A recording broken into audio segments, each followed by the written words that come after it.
அமமுக, அதிமுக கட்சி நிர்வாகிகள் மற்றும் தொண்டர்கள் இன்று தமிழக இயற்கை வளங்கள் துறை அமைச்சர் எஸ். ரகுபதியிடம் தன்னை திமுகவில் இணைத்துக் கொண்டனர்.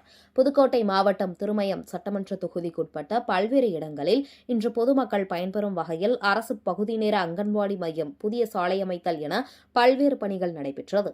அப்பொழுது அரிமளம் ஒன்றியத்திற்குட்பட்ட கே. புதுப்பட்டி சுற்றுவட்டார பகுதிகளில் நடைபெற்ற நிகழ்வில் அம்மா மக்கள் முன்னேற்றக் கழகத்தின் புதுக்கோட்டை மாவட்ட துணை செயலாளர் கருப்பையா தன்னை திமுகவில் இணைத்துக் கொண்டார்.